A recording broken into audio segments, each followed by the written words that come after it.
This is Election Day in America. The road to decision 2016 finally comes to an end tonight. And we're getting close to crunch time. Just about 3 hours left now to go before the polls close here in very important today to the national process, Michigan. And we've got you covered. Long lines today in Metro Detroit and a lot of campaigns now anxiously awaiting for the results. Did you vote today? I did. I certainly have too. Rhonda Walker is live in New York at NBC Election Headquarters. Hank Winchester is live outside Chrysler Elementary in Detroit as voters head to the polls. Let's start things off here at 5 with Guy Gordon. Guy, a lot of people clearly want their voices heard today.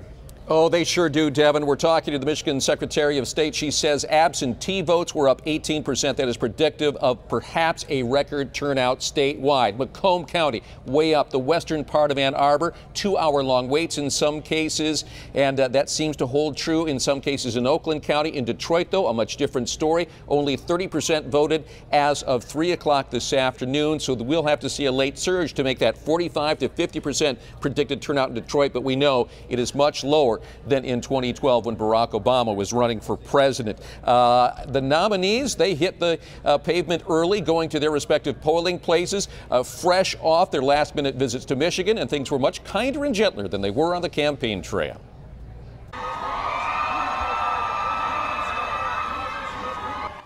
In Chappaqua, New York, Hillary Clinton arrived with the former president calling it a humbling experience. You know, I know how much responsibility goes with this, and so many people are counting on the outcome of this election. I am your future president. After patronizing a boys' bake sale, the Republican nominee joined his wife and daughter casting his ballot. Tough decision. Great opportunity. There's tremendous enthusiasm from everybody. You see it all over the country. Meantime, in Nevada, the Trump campaign is suing the Clark County registrar, saying voters who were not in line when polls closed on the last night of early voting were still allowed to vote. A judge rejected the request to isolate ballots. It happened in a largely Hispanic district, leading Trump critics to cry intimidation. There's no intimidation. There's no suppression. This is a lawsuit about the rules of the game.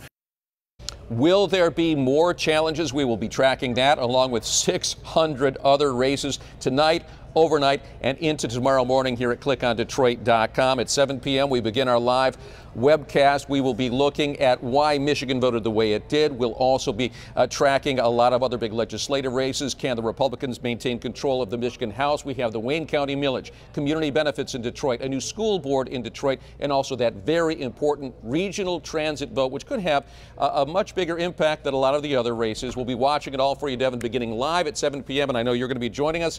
We'll look forward to that. Absolutely right. Exciting night for political junkies like Guy and I, that's for sure. All right, Guy. We're off.